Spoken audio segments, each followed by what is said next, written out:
નમસ્કાર મારા વાલા દર્શક મિત્રો, આજના વિડીયોમાં હું તમારા માટે એક જબરજસ્ત વાત લઈને આવ્યો છું. મેં ઘણું રિસર્ચ, સંશોધન, ઇન્ટરનેટ ઉપરથી બધું ઇન્ફોર્મેશન લઈને આજે એક તમારા માટે માહિતી લઈને આવ્યો છું કે આપણી જો ઉંમર, તમારી કે મારી, બધાની વાત કરું છું, 40 વર્ષની ઉપરની થઈ જાય, 40 વર્ષની ઉપરની થઈ જાય એટલે આપણે 4 પ્રયોગ કરવાના ચાલુ કરી દેવા પડશે. એનો કોઈ એટલો બધો ખર્ચો નથી, એકદમ મામૂલી ખર્ચો છે એનો, એકદમ કહેવાય કે નજીવો ખર્ચો કહેવાય. અને એ જો આપણે પ્રયોગ કરશું તો આપણને જે પાછલી જે આપણી જિંદગી છે એની અંદર બને ત્યાં સુધી આપણે ડૉક્ટરની પાસે જવું નહીં પડે. અને બીજું કે આપણું હેલ્થ સારું રહેશે અને બીજા ઘણા બધા આપણને ફાયદા થશે. કમરનો દુખાવો જે પાછળથી થતો હોય છે, ઘૂંટણનો દુખાવો, સ્નાયુનો દુખાવો, પછી થોડી વારે આપણને થાક લાગવો, એવા વારંવાર થાક લાગવો, રાત્રે ઊંઘ ના આવવી, એવા ઘણા બધા પ્રશ્નો આપણને 40 વર્ષની ઉંમર પછી થતા હોય છે. તો આપણે 40 વર્ષની ઉંમર થઈ જાય એના પછી આપણે નિયમિત આ 4 કામ કરવાના છે. તો કયા કયા 4 કામ કરવાના છે એની હું તમને ડિટેલમાં માહિતી આપીશ, તો તમે મારો વિડીયો છેલ્લે સુધી જોજો. નમસ્કાર મિત્રો, તો આપણે 40 વર્ષની ઉંમર પછી આપણે આ 4 પ્રયોગ કરવાના છે. આમ તો એવું કહેવાય છે કે 40 વર્ષની ઉંમર પછી, એક કહેવત મને અત્યારે જ યાદ આવી છે કે 40 વર્ષની ઉંમર પછી જો તમે 40 મિનિટ નહીં ચાલો તો તમે ક્યાંય ચાલશો નહીં. આ મને કહેવત યાદ આવી છે કે 40 વર્ષની ઉંમર પછી જો તમે 40 મિનિટ નહીં ચાલો ને તો તમે ક્યાંય નહીં ચાલો.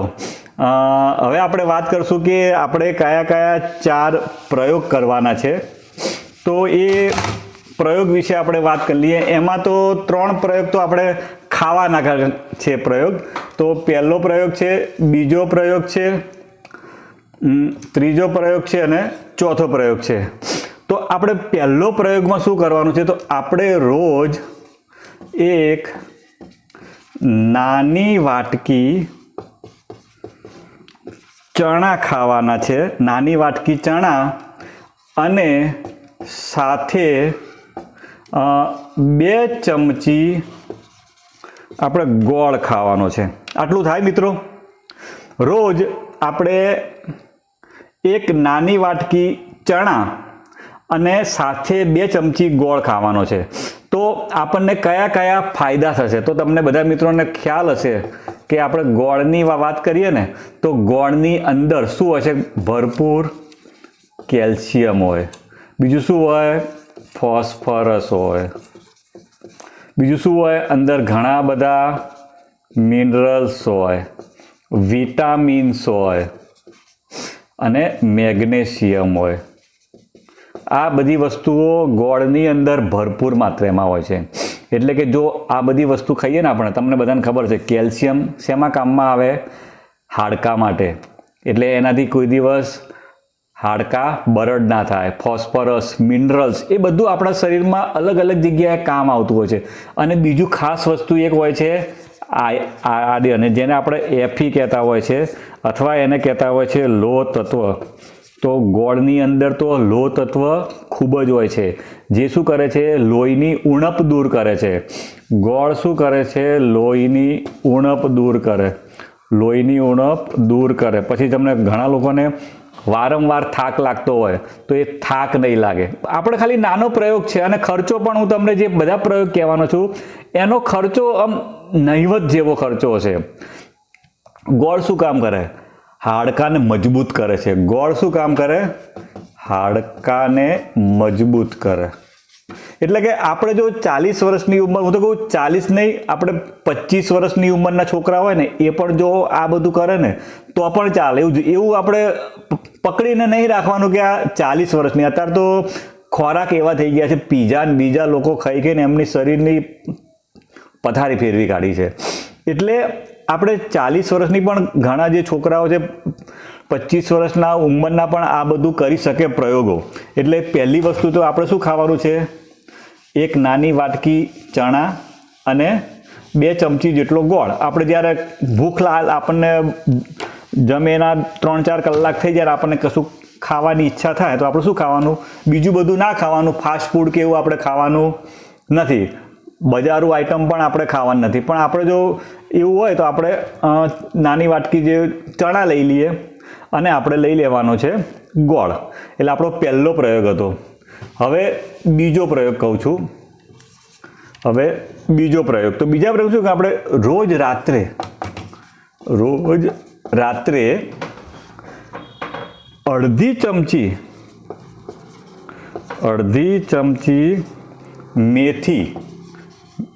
મેથી આપણે શું કરવાનું છે? પલાળી દેવાની છે અને સવારે ખાઈ જવાની છે. આટલું થાય મિત્રો? આપણે રોજ રાત્રે, બહુ નહીં કહેતો હું, અડધી ચમચી જેટલી મેથી પાણીમાં પલાળી દેવાની. પાણીમાં એટલે તમે પાછો કે મેથી પાણીમાં પલાળી દેવાની છે અને સવારે એને નરણા કોઠે ખાઈ લેવાની છે અને પછી ઉપર પાણી પીવાનું છે. હવે ઘણા લોકો ઊભા પાણી પીતા હોય છે. ઊભા પાણી પીવાય નહીં. આયુર્વેદમાં ચરક સંહિતામાં ઊભા પાણી પીવાની મનાઈ છે, તમને બધાને ખબર હશે. પાણી હંમેશા નીચે બેસીને પાણી પીવાની પણ ટેકનિક જોઈએ. પછી એ ઊભા ફટાફટ પાણી ના પીવાય. પાણી હંમેશા નીચે બેસીને ઘૂંટડે પીવાનું હોય છે, જેનો ઉલ્લેખ આયુર્વેદમાં તથા ચરક સંહિતામાં કરેલો છે. એટલે હંમેશા નીચે બેસીને ઘૂંટડે પીવાનું છે. ઘણા લોકો અધ્ધરથી પાણી પીતા હોય છે, તો એની સાથે શું જાય છે ખબર છે? એની સાથે તમે અધ્ધરથી પાણી પીવો ને તો એની સાથે હવા જાય છે અને એના લીધે પણ સાંધાના અને ઘૂંટણના દુખાવો થાય છે. બને ત્યાં સુધી પાણી એવી રીતે પીવું નહીં, શાંતિથી નીચે બેસીને ઘૂંટડે પાણી પીવાનું. હવે તમને વાત કરી છે મેથી ખાવાની. તો મેથી ખાવાના ફાયદા શું થાય? તો પહેલી વસ્તુ એની અંદર શું આવે છે? કેલ્શિયમ સૌથી વધારે હોય. મેથીની અંદર કેલ્શિયમ હોય, મિનરલ્સ હોય, વિટામિન્સ પણ હોય છે મેથીમાં. અને મેથી બીજું શું કામ કરે છે ખબર છે તમને? એ વાયુનાશક છે. ગમે તેવો વાયુ થઈ ગયો હોય ને, વાત એમાં નાશક કરે છે. અને હંમેશા જે ઘૂંટણનો જે દુખાવો થાય છે ને એ વાયુના લીધે થાય છે. એટલે જો તમે રોજની થોડી મેથી ખાશો ને તો ઘૂંટણનો દુખાવો તો કોઈ દિવસ નહીં થાય. એમાં જે પાણી હોય ને એ પણ સાથે પી જવાનું છે. આપણે જે થોડી અડધી ચમચીમાં લીધી મેથી, એમાં થોડું પાણી નાખ્યું હોય, એ પાણી પણ આપણે પી જઈશું ને તો બહુ બધો ફાયદો થશે. એટલે મેથી તો વાયુનાશક છે. બીજું શું કામ કરે છે? પાચન શક્તિને મજબૂત કરે છે. મેથી પાચન શક્તિને મજબૂત કરે છે અને ગેસ, એસિડિટી એને દૂર કરે છે. એટલે ખાસ આપણે ખાવાની છે મેથી. એનો પણ ખર્ચો તમે આ જોવા જુઓ ને, અડધી ચમચી ખાઓ તમે મેથી તો એનો ખર્ચો તો ₹1 પણ ઓછો થાય છે એનો ખર્ચો. પણ આપણને એના લાભ એટલા બધા થાય છે. એટલે આપણે બીજી આપણે ખાવાની હતી મેથી. હવે વાત કરશું 3 નંબરમાં. 3 નંબરમાં આપણે શું કહેવાય? રોજ સવારે અડધો કલાક મોર્નિંગ વોક કરવાની છે. મોર્નિંગ વોક કરતી એનાથી શું થશે? વિટામિન ડી મળશે. આપણે રોજ સવારે અડધો કલાક મોર્નિંગ વોક કરવાની છે. એ ભૂલ્યા વગર સવારનો તડકો જે લેવાનો છે એમાં શું હોય છે? વિટામિન ડી હોય છે. એટલે આપણે ખાસ રોજ સવારે મોર્નિંગ વોક કરશું તો વિટામિન ડી શું કામ કરશે? હાડકાને મજબૂત કરશે. તમને બધાને ખ્યાલ હશે જ. વિટામિન ડી શું કરે છે? હાડકાને મજબૂત કરે છે, એકદમ સ્ટ્રોંગ કરે છે. એટલે આપણે રોજ સવારે અડધો કલાક મોર્નિંગ વોક કરવાનું છે. બરાબર. હવે ચોથું આપણે પ્રયોગ. આની અંદર કોઈ પણ પ્રકારનો ખર્ચો નથી. એટલે હું તમને જે કહીશ એમાં બને ત્યાં સુધી ખર્ચો બહુ હશે નહીં. હવે 4 નંબરમાં આપણે શું કરવાનું છે? તો રોજ રાત્રે 1 વાટકી દૂધમાં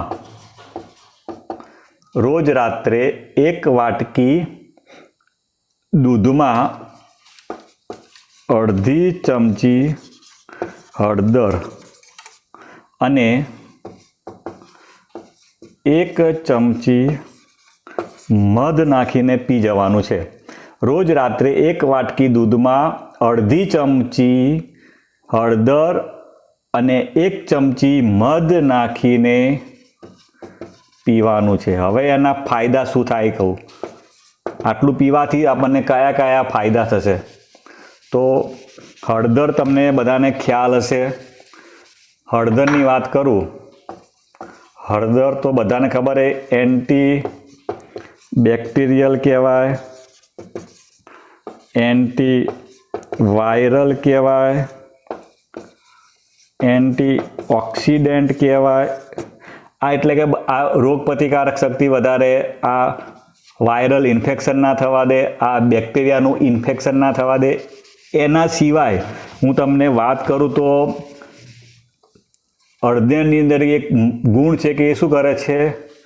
લોહીને શુદ્ધ કરવાનો ગુણ છે. હળદર શું કરે છે? લોહીને શુદ્ધ કરે છે. એટલે ખાસ કે એને કહેવાય છે કે બ્લડ પ્યુરિફિકેશનનું કામ કરે છે. Blood purification. હળદર એ બ્લડ પ્યુરિફિકેશનના કામ કરે છે. બીજું, આ પીવાથી શું થશે? કબજિયાત દૂર થશે. ઘણા લોકોને મેઇન પ્રોબ્લેમ જ આવો છે, કબજિયાત દૂર થશે. આ તમે 3 વસ્તુ પીશો તો શું થશે? કબજિયાત દૂર થશે. બીજું, પેટના રોગો મટી જશે. જેને કબજિયાત દૂર થઈ જાય એને બહુ બધા પ્રોબ્લેમ દૂર થઈ જાય. અંદર જો મળ પડ્યો હોય તો ભૂખ જ ના લાગે. એટલે બીજું કે ગેસ, એસિડિટી પણ દૂર કરશે. એ પણ એનાથી દૂર થશે. અને ત્રીજું ખાસ 4 નંબરમાં કે એનાથી આ 3 વસ્તુ નાખીને પીવાથી શું થશે? ભૂખ વધારે લાગશે. ઘણા લોકોને મુખ્ય પ્રશ્ન છે કે ભૂખ જ સાહેબ લાગતી નથી, તો ભૂખ વધારે લાગશે.